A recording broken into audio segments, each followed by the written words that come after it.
Hello everyone and welcome along to your Wednesday night edition of the TII podcast. My name is Craig Dennett and I'm your host this evening as we look ahead to what is a huge week in Rangers season and a huge game this weekend at Ibrox as Rangers get ready to take on Celtic. As ever with Old Firm Week, there's already been plenty of drama on the books and the press and on social media. Everywhere you look, everyone's talking about the Old Firm game, and to talk through it all, I'm joined by Ian Mitchell. How are you doing, Ian? Very good, mate. Yes, as always, a very slow week in the lead up to this game, but we're getting there. It hasn't half been a slow week. I've had plenty of mates sending me Rangers playlists, asking if it's too early to do it yet. But I think we're getting there day by day. How are you doing, Kyran? We're joined by Kyran Wallace as well. How are you doing, Kyran? I'm doing well. Good to get on a Wednesday. And I must say, Craig, great podcast on Sunday night with Callum Beattie. I thought you and Cal done a great job. If I remember right, it was meant to be me on it, so I'm very flattered that my replacement was a rock star. So, you disappeared to Islay, so you're excused, but you missed a good one. Stonch Island, so we'll take that. Right, let's start getting stuck into it. As both Ian and Kyran have said, it's been a slow week already. But Ian, I'll start with you. How are you feeling at this stage? I always feel for myself, I start off pretty calm. And as we get towards a Friday or so, it starts to get much more tense and much more fraught. How are you feeling at this stage? I don't know what it is with this game. I think, see, with the whole closest in the title race and stuff, this game just feels so much more massive than any Old Firm I can remember for a very long time. I feel like it's all I'm thinking about. To be honest, I'm sitting at work just thinking, would I play a 4-3-3? Would I start Matondo? And just, it's constantly in my head is what I would do, kind of thing. Confidence-wise, I'm quietly confident. I think we're playing fine. I think we're doing a decent job. I think Celtic have turned the corner a little bit, though. I feel like they're kind of back to, I wouldn't say the best at all, but they're looking quite sharp again, a couple of players back. So it's very, very 50-50 for me, confidence-wise, in terms of how I'm feeling. It changes minute by minute at this point. Yeah, we'll get stuck into all those questions you're asking yourself while you're sitting at work. We'll get stuck into all of those and try and figure out where our starting lineup would be, where we think the game will be won and lost, where we think the key areas are, particularly for Rangers. If anyone watching or listening has any questions, drop them in the comments. We'll try and bring up as many as we can and discuss as many as we can as well. Kyran, you've heard how Ian's feeling there. What about yourself? I'm quite excited. I look forward to these games. It's what you buy into it all for, isn't it? And especially when there's a title on the line and we're so close. Usually with Old Firm games, it's not until the morning of the game that I wake up and, to quote an Alex Ferguson quote, squeaky bum time. It's when it starts to get closer, you start to feel nervous. But listen, if you didn't care about it, you wouldn't feel like that. So it's only a good thing. In terms of the team, we're going to get right in it, and I know we'll talk about it, but it's more who's available. I think that I'm more nervous about and what the selection is. But this is what we live and breathe Rangers for, so I can't wait. Yeah, there's plenty to get stuck into, and hopefully there's a goal scorer in there somewhere as well. But we'll come on to that as we start to talk through the strengths and weaknesses of each team, and we get into where we think the game will be won and lost. Before we do, let's have a look back at, I guess, the news that's already come, and that's the refereeing appointment. Kyran, I'll start with yourself. It's a bit of a strange one. Obviously, John Beaton's been appointed as a referee, for those that don't know. But I thought that's not the strange thing. The strange thing, I think, has been the reaction to it, or the sort of build-up to the referee being named, and then the reaction to who it is. What have you made of that? I know you put in a message in the group chat yesterday before the appointment saying referees are named at 10:30. It was like you were buzzing for anything related to the game. It was more referee bingo, knowing what that side are like when it comes to referees. Now, listen, it does not matter who was named as referee. There was always going to be a reaction from that side that he's biased, he's in the lodge, he's went to this school or that school. We'll not get too far into that before I get chucked off air. But that was always going to happen. In terms of John Beaton, the guy that their manager tried to single-handedly blame for their loss against Hearts, even though he wasn't the referee, let's add, and even though the decisions that were given were correct, and their manager had his suspension reduced, but it's all against them if you're led to believe what you read. This is the same John Beaton that gave a penalty against Rangers, the first league penalty within 72 games, was it? That an independent panel reviewed and said that it shouldn't have been a penalty. So let's not go jumping into conspiracies and that he favours one side over the other because a photoshopped image in a pub. He isn't the great referee. He folds under pressure.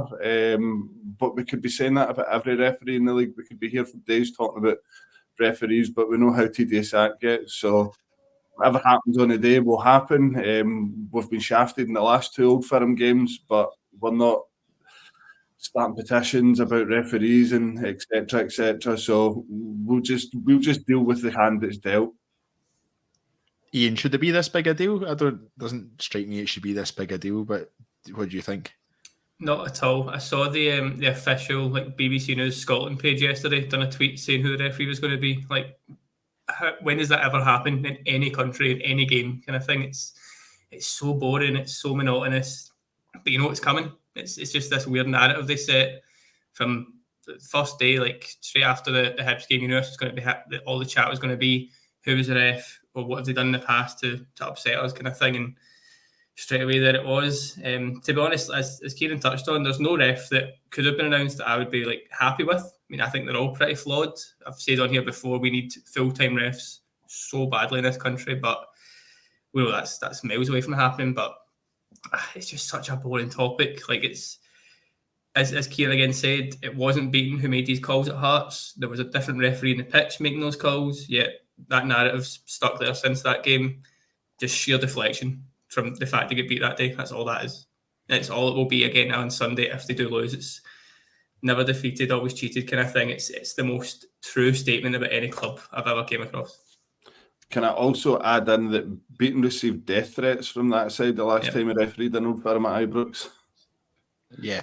So there's so much going on with around the referees and stuff like that. But Kyran, I'm going to stick one more question on it. Ian said how bored he is by the topic, so I'll just I'll bypass him for this question. But the issue is the standard of referees across the board, isn't it? The issue isn't one referee or another. It's the actual standard and the quality that we are seeing. We obviously see it more at Rangers games because we watch more Rangers games, but it's across every game in the league, really.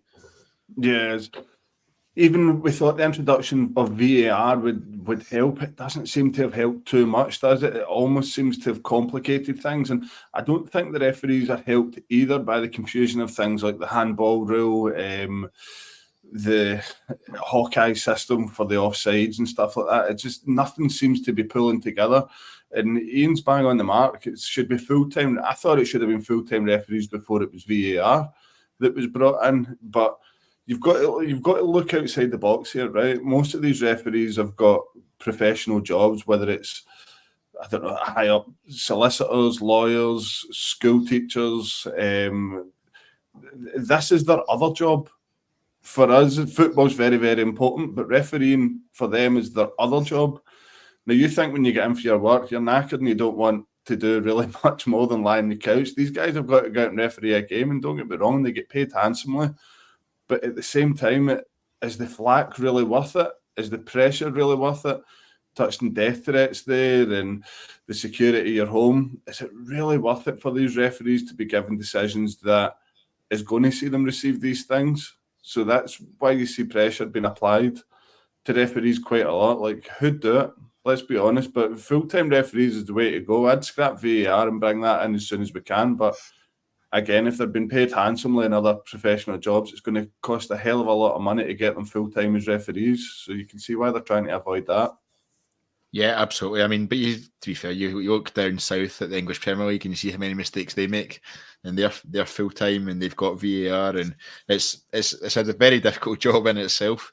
I think the difference with that is, Craig, though, that they come out and they try and improve the situation, support the referees, and if the referees got it wrong, they sympathise with the teams and they discuss on how they can make things better, that it doesn't happen again. I don't feel that we've got that here, and that's probably part of the reason why Crawford Allen came to a mutual decision to part ways with the SFA and the head of refereeing. So it'll be interesting to see who fulfills that role as well. I keep going with the official line of mutual decision and not just that Crawford Allen was punted by the SFA. But we're going to sack you, all right? Yeah, I've got no choice, right? Okay, we've agreed on that. See you later. Yeah, I think that's pretty much how that conversation went. Let's get back to talking about football and let's get back to talking about Rangers. Iain, as the title of this podcast suggests, is the Old Firm a must-win for Rangers this Sunday, or is it a must-not-lose? I'm going down the must-win route. I listened Sunday night and I heard Callum say that a draw is okay and we'd still be in like pole position and stuff, but I was screaming in my AirPods at the time. I thought there's no chance we can draw this game, purely for like a mentality side of things. I think we've come into this sort of game against Celtic many times over the years and just fell apart, or someone's made a staff mistake, or we've just let Kyogo go and we've just suddenly lost the game. It can't happen at this point. We need to put a marker down, win that game, win against Dundee the Wednesday after, and then build a gap. Because the worst thing in my head is going to Parkhead needing to win. Don't get me wrong, I think this squad is more capable now of doing that than they have been in the last few years. So I wouldn't rule that out. But if that becomes a must-win game, that's a tricky situation, pressure-wise, to be going into knowing what could go wrong quite easily in that environment kind of thing. So for me, it's must-win, and it's proper set the marker down kind of thing. Get a good, comfortable win, and this title's ours for me. Yeah, Kyle said at the weekend that he thought it was a must-win. Ian's joined him there. Callum said that he initially started at a win and then he kind of backtracked a wee bit and said that a draw would be okay in his eyes. Ali Quinn in the comments here says, need to lay down a marker. If we win, then... if they win, then do we deserve the title? Big boy pants time. Where do you stand on that question? Is that a must-win?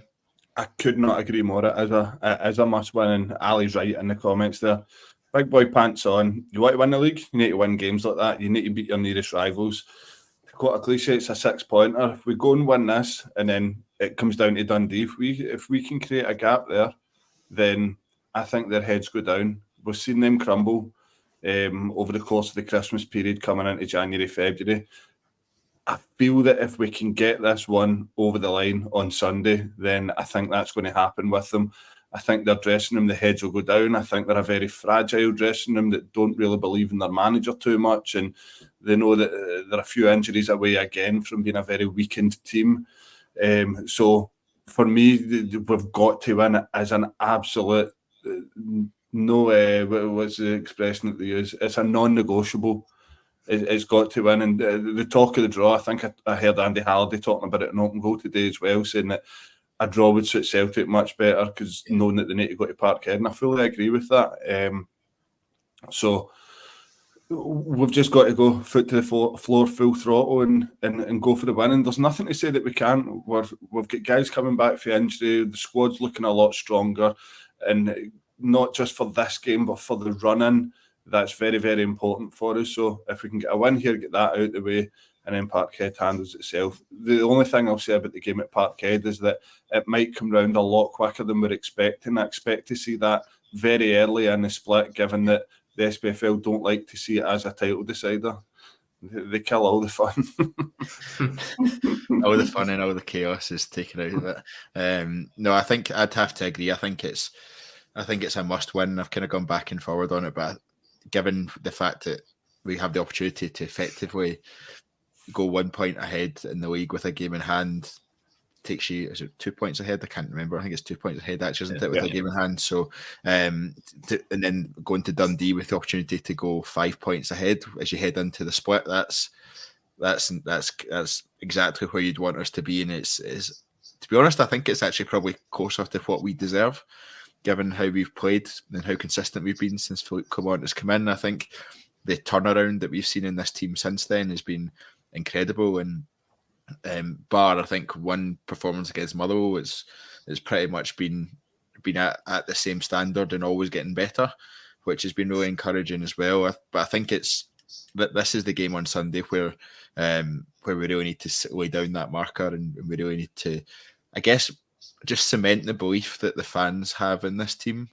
it's incredible how far the fans have come back on side with this team, I think, and it's a big result in a big game like this would just absolutely cement that. I bring in a couple of the comments. 56 incoming says winning on Sunday gives our squad massive belief. RFC 72 says if we score early and are on top, I think they might crumble. Ali Quinn comes back in again and says definitely no sitting back this time. Thankfully, Big Phil only plays to win.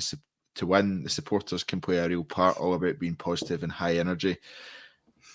Kieran, I'll come to you. I was trying to decide which one to go to. Actually, Kieran, I'll come to you. Just Ali mentions the supporters there, and this will be the last one that Ibrox with no away fans in before the new sort of legislation or agreement, whatever you want to call it, with the SPFL comes into force. How important is it? I don't feel like we've necessarily taken huge advantage of having no away fans in when games have been at Ibrox. How important is it that we do so this time? 100%. I think it's more them that's took advantage of it than us. If I remember back that Ange Postecoglou game against Gio, his first Old Firm game back when they beat us 3-0, I just remember thinking if we had an away support in there that night, we could have really helped the team through. But one thing, to quote Big Phil, is the synergy between the fans and the players. And I think I quoted that a few pods ago, that I even remember back to the Aberdeen game, just the players roaring the fans on, the fans roaring the players on, and there was just that sort of feel-good factor. Now, I know you mentioned the defeat to Motherwell there, Craig. I didn't feel it was there. I felt like the fans were a bit down and dull, but like you mentioned at the start of the show, unfortunately I didn't make it to the game at the weekend, but I could hear very loudly through my foreign transmission that before Matondo's goal, the crowd were just got on their feet, started singing, and you almost seen the team go up another wee gear, and the confidence, the backs went up. We started to play a wee bit better with a wee bit more confidence, and Matondo's goal goes in, and it just takes all the nerves off everybody and lifts that weight off the shoulders. So the fans are so important, but I feel that, like I think it was Ali or RFC 72 mentioned, that if we get an early goal, the roof will come off of Ibrox. And I think Big Phil likes to start that way. He likes us starting quick. He likes us getting an early goal. Bit like Gio in Europe on that run, that if we can start it well, we can build on it. And I think it is very, very important for the weekend that we don't get nervy and we don't get on the players' back, because we'll be all as nervous as they are. Yeah, I think that's absolutely true. Ian, just on the atmosphere side of things, I mentioned there that it's the last time we'll see no away fans at Ibrox for this fixture, given that it's 5% from next season. Yep. How do you feel about the fact that that agreement's been come to, and that the game, I guess, gets a lot of people like the fact that there's the atmosphere created by two sides going against each other. Where do you stand on that? Yeah, I'm a big fan of having away fans, to be honest. I think it does take away from the fixture. Just if you're looking at it from an outsider, you want away fans there, don't you? And as players, you obviously want a little corner of your own to be there. I remember going as a season ticket holder when I was like 12, 13, and they had the full Broomlin in my seat in the main stand. My growing up memories are watching Rangers win that game and watching that stand just empty. That was like my highlight of my life at that time, just seeing it go from packed and singing and all these staff flags, just emptiness and silence. It was incredible. So, a big fan of away fans coming back to the fixture. But as we're touching on, we've not took advantage of that. I think that game at the start of the season, obviously if Roof goals rightly counts, then that's maybe a different story. But I don't have much faith in our team going to Parkhead and winning. That's why I said before, I think we do need to win this game and build that little gap, as it were. And we're saying it all again, but we need to take advantage of this. There's going to be 50,000 Rangers fans screaming this team on. The Hibs game at the weekend, as you spoke on, that was one of the loudest games I can remember for a good while. Everyone just properly backing each other, and they're properly hammering that, like everything from everyone kind of thing now. But quite rightly, it's obviously working, and the more we get behind the team, the better they're going to play. It should just all come together perfectly. Fingers crossed that's exactly how it works. Kieran, we spoke about, all three of us have said now that it's a must-win on Sunday, but I'm keen to look at, I guess, play out a couple of the scenarios of what happens if we look at a Rangers win, a Rangers loss, and a draw. How do you think that changes who's leading the charge, or who's the favourite for the title, and how does that change from a Rangers perspective the mentality heading into the final stretch? I think if they win the game, then I would deem that they would be favourites, given that we do have to go to Parkhead. A draw isn't a disaster. I know I said it suits them much better, but I do still feel that they're more likely to slip up than we are. Am I right in saying they would have to go to Kilmarnock during the split as well? Again, I think so. You're trying to second guess the SPFL and their fixture computer. So that's another conspiracy waiting to happen. Put that on the bingo card.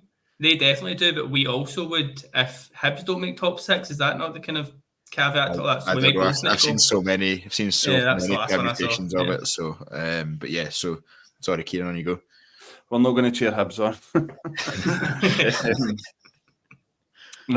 Where was I? I've lost my train of thought now.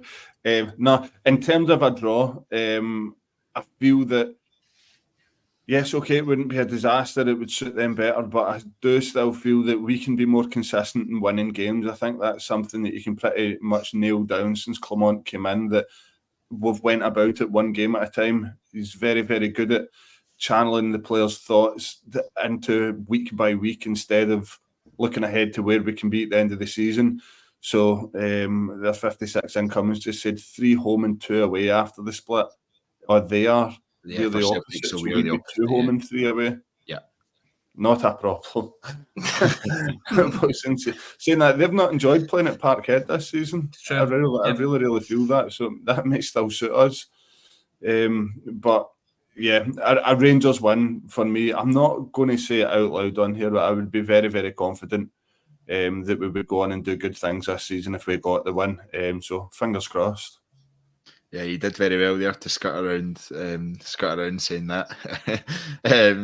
You're very much of the same opinion. That how do you see? I guess, say it goes badly on Sunday. How do you see the mentality of our fans, the mentality of the players going? Because I've got quite a lot of confidence in the players, but I'm not as a Rangers fan that goes to games and is surrounded by really nervous people who seem to get nervous when we're 2-0 up. I'm not entirely confident that the fans will be able to continue with that synergy as much as they have been.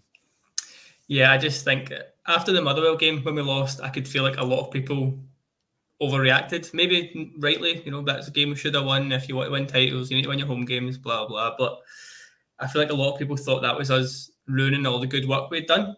Obviously, we kind of got the break that Hearts won on the Sunday, but I feel like that would be the exact same feeling that would hit if Celtic do win this game. They'd obviously go a point clear. I don't know. It just means having to go to Parkhead, like I'm kind of repeating myself, but having to go to Parkhead and win just becomes a bit sticky for me, for want of a better word. A draw, as we're saying, keeps you in it, but it would just feel like such a missed opportunity, and I would just be anxious until Parkhead, to be honest, at that point. So it's just not something I want to even comprehend happening at this point.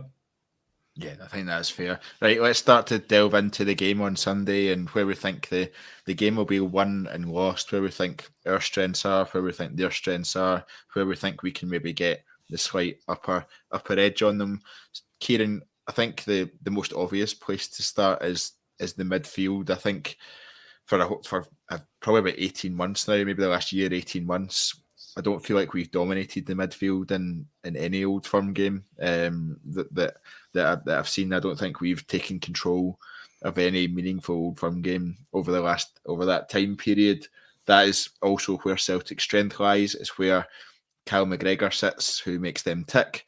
We don't seem to have found a way recently, probably not since Gerrard, to actually stop Cal McGregor playing. How do we seize control of that area of the park, do you think? I think you look back to was it 3-0 we won at Ibrox last season against them. I think you look back to that game where Cantwell sort of played more of a false 9 as opposed to a 10, and just tried to chew up the ground that McGregor was on. Now, I know he tried similar at Parkhead and it didn't really work. But I think now that Diamondi's in there, someone that really covers a lot of ground, the press can work a lot better. So if Cantwell's occupying that area that McGregor sort of works in between in front of his back line, then it gives Diamondi the opportunity to press forward a wee bit more and go and do more of that job. But for me, I've been so impressed with Mohamed Diamandi and what a signing he's going to turn out to be. Sadly, if he keeps going the way he's going, I don't know how long he'll be at Rangers. That's just the long and short of it. But I think at the weekend it picks itself in there. For me, it's Lundstrom, Diamandi and Cantwell. And yeah, time and time again, we've not done a job on McGregor. He's ran the game. He's a very good player. He's the heartbeat of their team. But it plays into our hands. He wasn't even in the squad last week, which maybe tells you more than what's actually happening there. If it's what we're led to believe, an Achilles injury, it's a very, very dangerous injury for any sportsman to go and risk. It's not like knee injuries or ankle injuries or joint injuries where you can take a cortisone injection and just get yourself through the game. Like, you're quite risky playing on an Achilles injury. So I'd actually be slightly surprised to see him line up against Rangers and that they take the risk with him. But again, if he does line up against Rangers, how fit's he going to be? So it may play into our hands in that sense. Once again, the only podcast I listened to today was the Open Goal one, and they spoke about the Celtic fans on there talking about how they don't feel Ivat is very good in that sitting midfield role for them. He's good at collecting the ball, but he's not very industrious. Again, I hope that plays into our hands. I feel like Matt O'Reilly for them's took a wee dip in form since the sort of winter break. So for us, Lundstrom has been the main man. No doubt about it. There's a lot of conversation around the contract. But again, that's one thing that hangs over him. He's not really done it in the majority of Old Firm games. So if he wants to continue this for him and he wants to be in the running for Player of the Year awards and he wants the big new contract, he's got to do it in these games. He's got to do it where it counts. And there's no bigger game than this on Sunday for me. Yeah, I think those are some really interesting points you made there, Kyran. Iain, just on the Callum McGregor point, or season control of the midfield as a whole, we've seen John Lundstrom have good games and bad games against Celtic, so it's difficult to know which one, or try and predict which one's going to turn up this Sunday.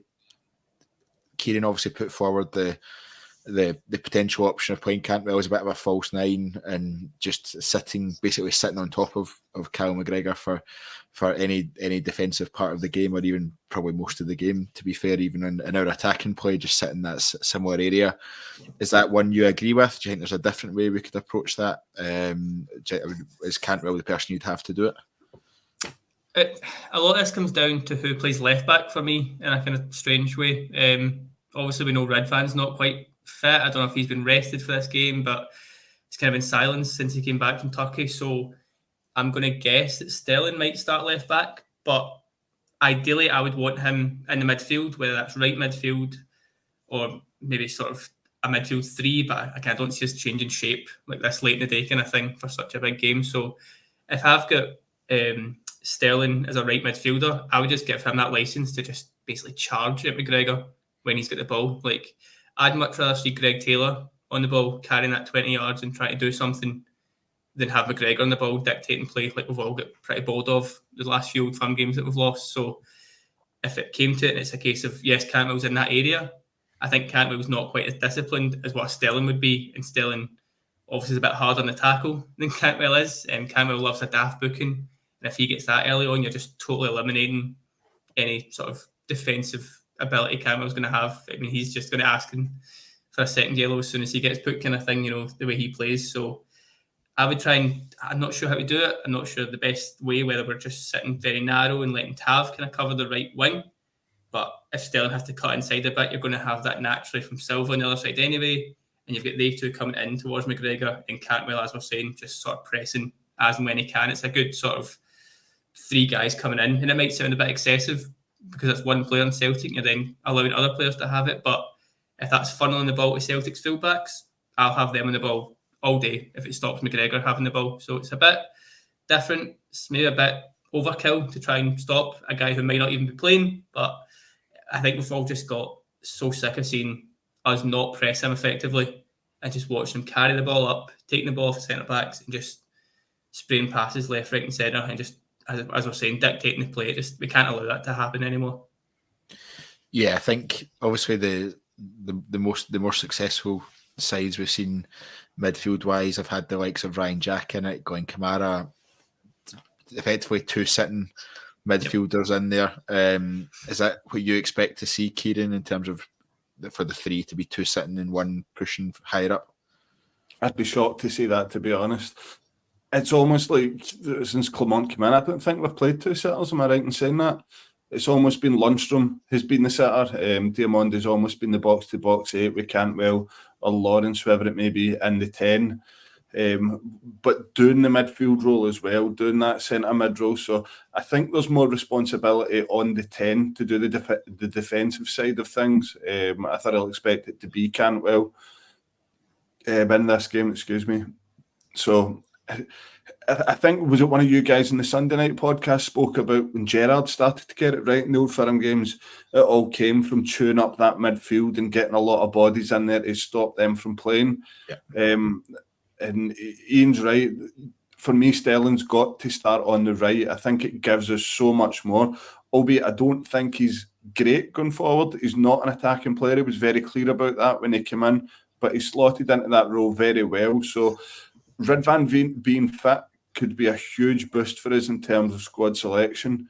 So for me, a lot of it depends on Sterling being on that right-hand side, because if it's not Sterling, I'm not really confident on who it would be or if it would be someone good enough.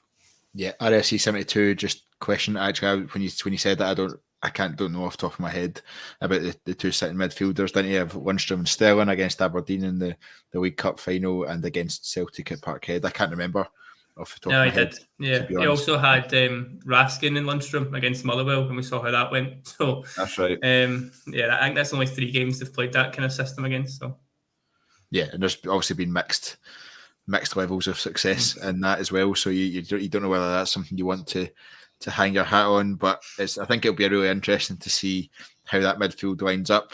Ian, is there a chance that we could see Tom Lawrence in there instead of Todd Cantwell? I would be very surprised, but not too disappointed to see it, to be honest. I think Lawrence suits a game like this very well. He likes a tackle, he'll get stuck in, but he's also got that kind of calming influence that he can pick a pass kind of thing. But on the flip side, I think, and it's sort of getting into a point I was going to make later, but our bench is going to be very strong on Sunday, whatever kind of combination we start with. So we know Cantwell's not quite fully fit yet. He's not got 90 minutes in him. But if you're taking a Cantwell off to bring on a Lawrence, I don't think you're losing too much in terms of quality.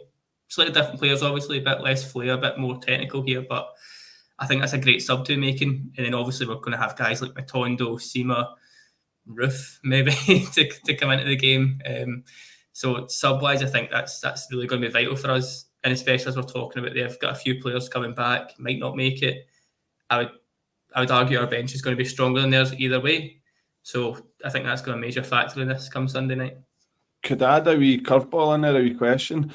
If Sterling has to go to left back, would we be disappointed if Lawrence was put on the right? I think from my perspective, I don't think you can. I think we start with Dessers through the middle and Silva out left.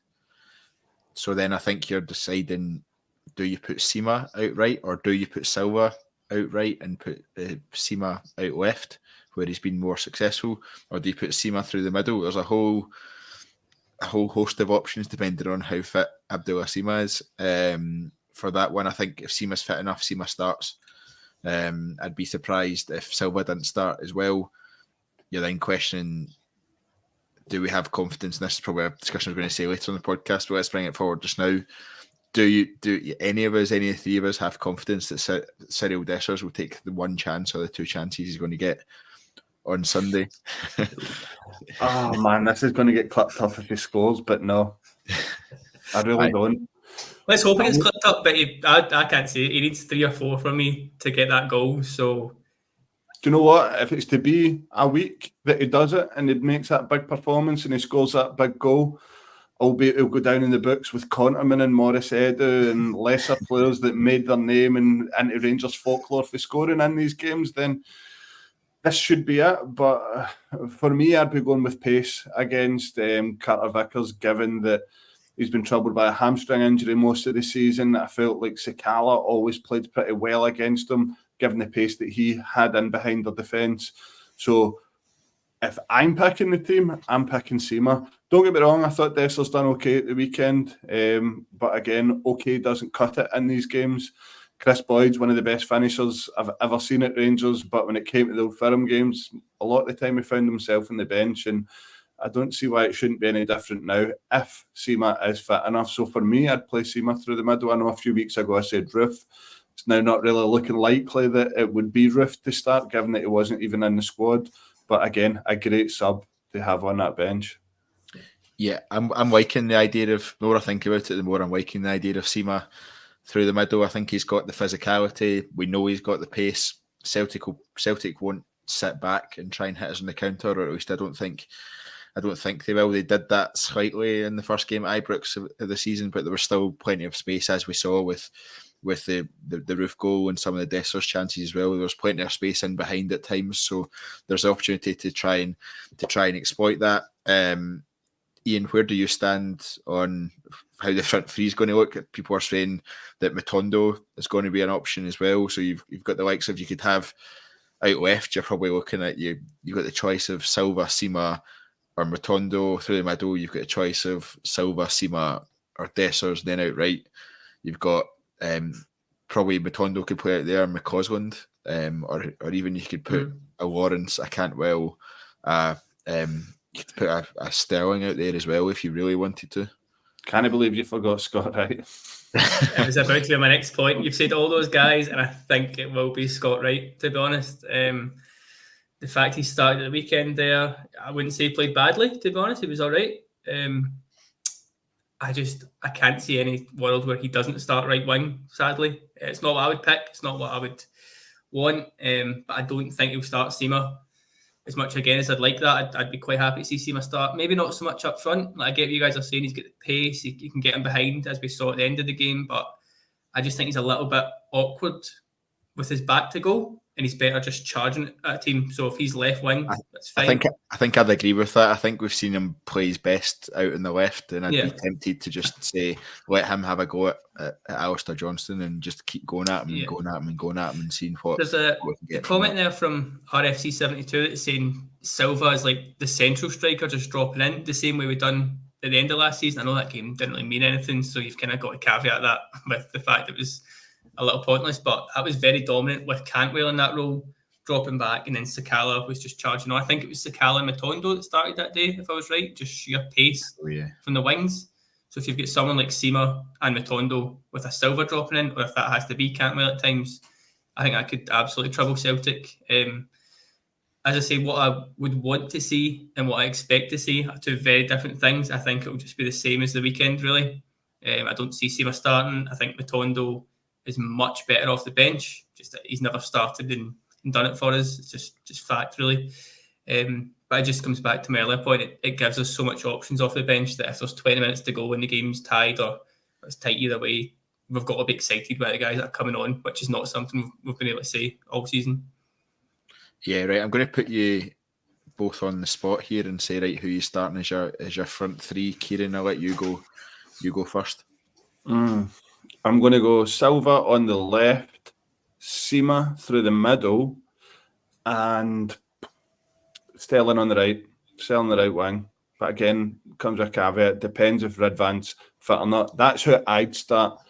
And the reason I dropped Dessers from there, the proof is in the pudding. The past two Old Firm games, he's been up against Celtic's second, third, fourth and fifth choice centre-backs, and he's been a calamity. I think there's a lot of Rangers fans would have been delighted not to see him in blue after the last Old Firm game at Parkhead, and there's been a slight resurrection. His goals have come back round, and I think his figures overshadow the eye test a wee bit. To the eye, it's not really worked for me. So I'd love to see Seema through the middle if he's fit enough. Again, though, would we need him for the title run-in, and would it make us stronger? Then yes. But for me, quietly confident if we win this game, then we'll end the season well. Skirting around that again. Nicely done, Kieran. A pro. Real pro. I think RFC 72, Ian says, seeing Scott Wright starting would deflate the majority of fans. See you nodding there. I think it would probably deflate me a little bit, if I'm honest. I think the importance thing we have to remember here as well, though, when we're talking about front threes, and I'll ask you to start your answer with your front three and then build on it, I guess. But I think the important thing for me is that we need to be able to press as a team from the start. Anytime that we've had success against Celtic, it's when we've been aggressive and in their face from the start with that press. Where do you stand on, I guess, the front three, and then the importance of being at it from the off? Yep, no, it's massive. Like I said before, I think the front three will be based on whether Ridvan's fit or not, because that moves Sterling out. So I think if Ridvan's fit, the front three is Sterling, Dessers and Silva. If Ridvan's not fit, you're moving Sterling to left back, and then I think it's Scott Wright that comes in there. Again, as the comments are saying, as we're saying, it's not ideal, it's not what I would want to see, but there's a reason he keeps getting picked off all the managers that come through. Like you see him in training, he must be like a tactical wizard or so. I don't know what he does or what he knows or what he's got on people, but he seems to always get the start. And I don't know if it's just a case of he leads the press maybe a bit better, he's positionally better, it lets Tav come into the game a bit more. There's always side things that obviously Clement's thinking of that we maybe don't see through the week. And I guess it would probably surprise me, like I saw a comment there about McCausland, it would surprise me if he started, given he's not quite recovered from that injury against Motherwell, as far as we can tell.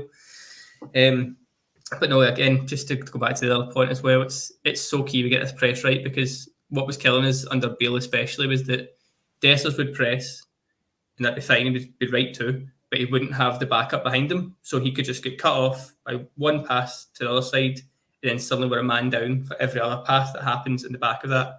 And that's what Carter Vickers is good at, it's what McGregor's good at, and then finding those spaces is what Hatate and O'Reilly are good at. So you're just playing it at Celtic hands completely there. Whereas if we're all, as a team, 10, 15 yards higher than those kind of games, press as one, and it might just come down to who's best at doing that, whether that is Sterling, because I think is probably the best in our team at shutting spaces down like that. That's one thing, but again, if he's not then able to play right wing, it probably is wide right will get the start, in my opinion. And like I say, it will be a bit deflating. You will see it in the team sheet and think, it's not really what we need here. But if he can do that for an hour, and then you're bringing in a Sima or a Matondo to try and win the game for you, that could be a masterstroke. Ian, just picking up on your point around, I guess, that Dujon Sterling starts no matter what the team is. Why is that? He's obviously not. He's been a bit part since his injury. He's been building back up fitness, etc. But why is Dujon Sterling and his attributes, I guess, so important to this Rangers team on Sunday? He's just an absolute powerhouse, and I think in a game like this, you need physical guys like that. I think we saw the difference. Obviously, Borna got the best part of an hour, just over an hour at the weekend, and he was fine. You know, a couple of good crosses. It was typical Borna at the weekend. Classic Borna, yeah. He was all right. It was a kind of 6 out of 10, couple of good crosses, bit defensive here and there. Didn't really got the park as much as he'd want, but that's what he does. But as soon as Sterling came on, you saw the intensity just rise. And that's him playing left back, is what, 5th, 6th position of the season we're talking here. And he's sliding into tackles cleanly. He's winning the ball, taking out the man, aggressive plays, shutting players down. But he's also a good footballer, so you can give him the ball and you kind of trust that he's going to do something progressive with it. He linked up with Silva a couple of times well, and then Matondo, when he came on, same idea. So he just brings so much to this team that we don't really have since Bassey left, just that sheer physicality. And then if you look at Celtic's team, yes, they're all technically good, but they're all like 5'10", 5'9" guys. They're quite wee guys. It's just an extra physical presence, whether that's set pieces, whether that's just the game itself. But he's a must for me. I mean, like I say, if Ridvan's fit, he's right mid. If I was having it my way, I would try and play him centrally as like a midfield 3 with Diomande and Lundstrom. And then you've got like Cantwell, Silva, and probably Dessers or Sima being attackers. But he's like first name of the team sheet for me. Kyran, I've seen you nodding a lot through that. I'm just thinking in my head there, would it be more deflating to see Bourne at left back with Sterling at right mid, or would it be more deflating to see Wright at right mid with Sterling at left back? I think it'd be more deflating to see Bourne at left back and Wright at right mid than anything else. I think if you put the two of those together, but I would rather see Scott Wright at right mid than see Bourne at left back. I don't know where you both stand on that one. I think despite his numbers, Scott Wright gets a bit of a raw deal, but I thought he was excellent against Benfica. I use excellent lightly, but he was a bright spark in a lot of that game. Do I think he's a starter for us? No, but there's a reason managers have fancied him, and he's still here, and he keeps being in and around the squad, whether it's a sub or a starter, and coming into games like this. Like, he is one of the luckiest Rangers players ever, but I actually think Scott Wright has a lot of positive qualities until it comes to his final ball. I think Scott Wright, when he's running at people with the ball at his feet, is quite a scary prospect for quite a lot of fullbacks and quite a lot of defenders. But they also can probably have the confidence that when he comes to the final decision of what he's going to do with it, he's going to mess it up, and that's, I think, where the frustration comes, because ultimately, no matter what he does between the halfway line and the edge of the 18-yard box, when he gets there, it's not 9 times out of 10 it's going to go wrong. So I think that's where my frustration with Scott Wright lies, and I think he's not really done much apart from when he played at Hampden to prove me wrong. See, if that penalty at the weekend was at Hampden, he would have been 2 inches outside the box, by the way. Just by default. Just by default. We've spoken a wee bit there about Borna Barisic potentially playing at left back. Ian described him as a 6 out of 10 at the weekend there. I think he's got a psychological thing against Celtic. I don't think I'm alone in thinking that. But I think he's got a psychological thing against Celtic, and it's really obvious where it's hampered him in the past. Ian, how are you setting up defensively? You've spoken about the left back, so I think Ridvan is everyone's first choice left back if he's fit enough. And if he's not, then Dujon Sterling's probably going in there as well. Is it then just a case of Tavernier right back, Goldson and Suter for you? Is that how you see it? Yeah. There's not much debate, sadly, for the sake of a podcast, but it's those Ben three. Davies in there? No Ben Davies. Nah. I'm not playing a back five for this one. I'm going to change my usual. No Ben Davies. I wouldn't bring Balogun back in for the cold. It sort of picks itself. I think they've been fine recently, they too. Obviously, Hibs got through at the weekend, but that can happen. I feel that's Hibs' only chance they got, and you do see Hibs score quite a lot of goals. They're a decent attacking team, and they properly nullified that, really, bar the one chance, obviously.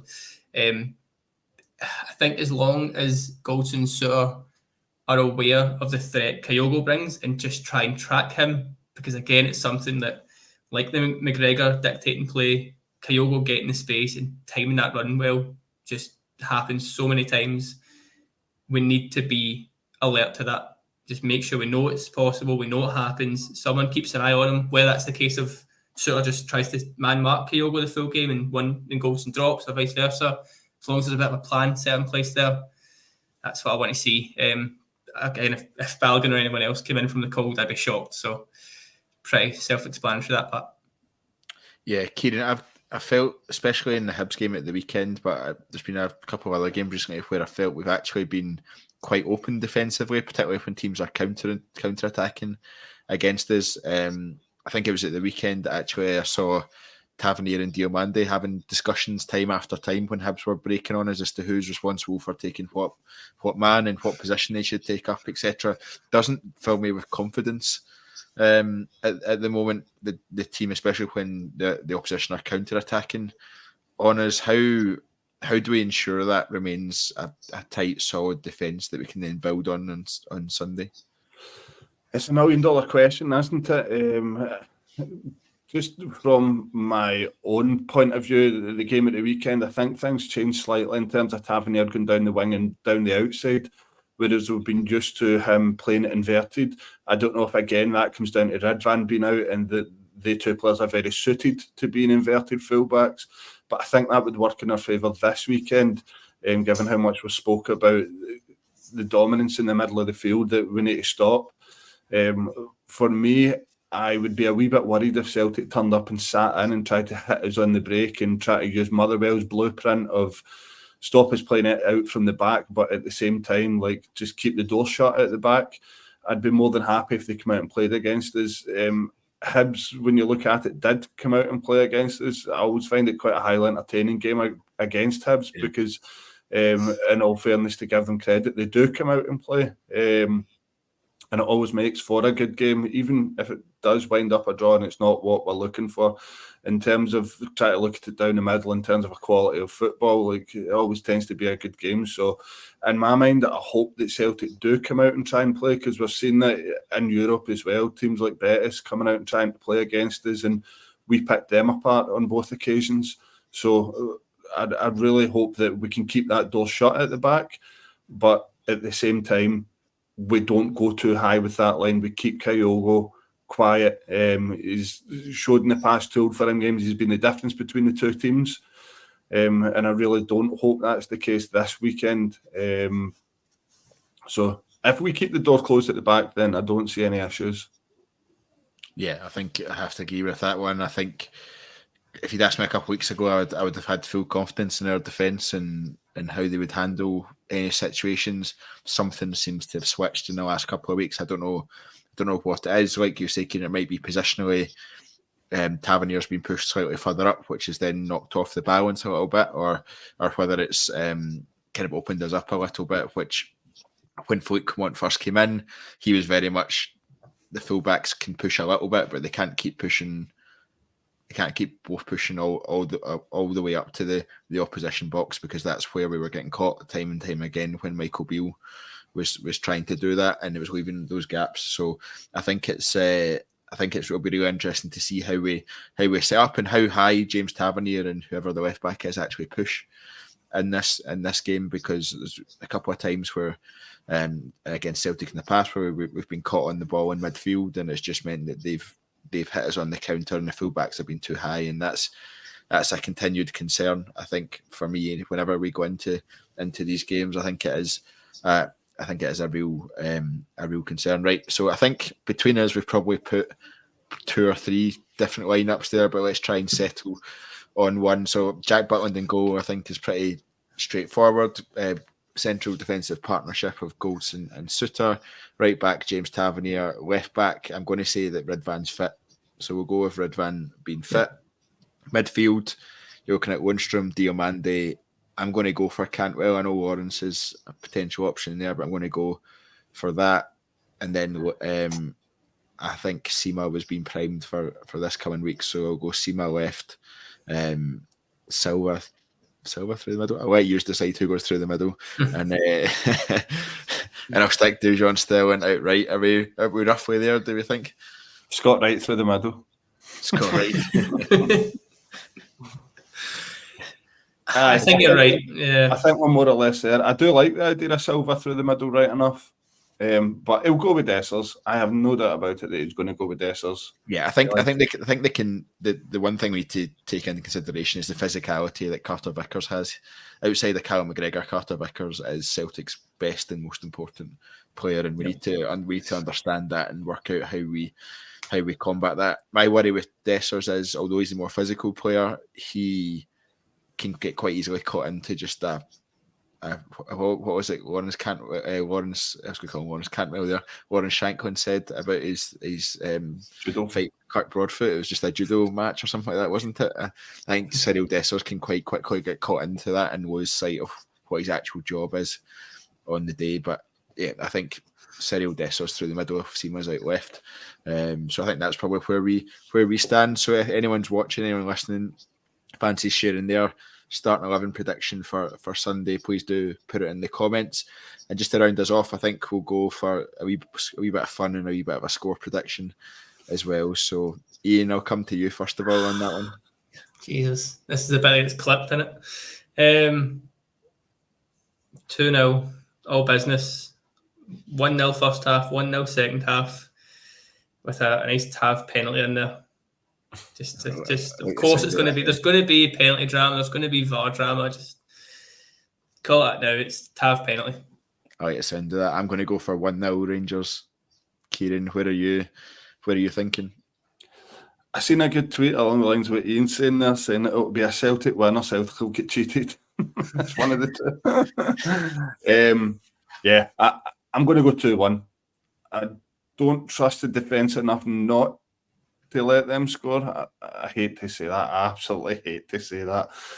But I think given Ibrox, given how we're feeling, given how the team have been playing, I expect us to get the win. I'm quietly confident, so I'll take 2-1. I'll take any of these three results, if I'm honest. Any of these three results happen, I am more than happy. Well, thank you very much, everyone, for watching. Thank you very much to Ian and Kieran for joining us on this podcast as we look ahead to a huge Old Firm game at Ibrox on Sunday. If you've enjoyed the video, if you've enjoyed the chat, enjoyed the content, please do like the video on YouTube. Please do subscribe to the TII YouTube channel. Please subscribe across Spotify, Apple Music, etc., etc. It all helps us massively in terms of what we've got coming up. Our next podcast will be actually live as the post-match reaction from the gantry at Ibrox. It'll be Ross and Kyle, potentially joined by Tommy as well. So keep an eye out for that, and hopefully we'll be celebrating on Sunday night. Thank you very much, everyone, for listening, and until next time, goodbye.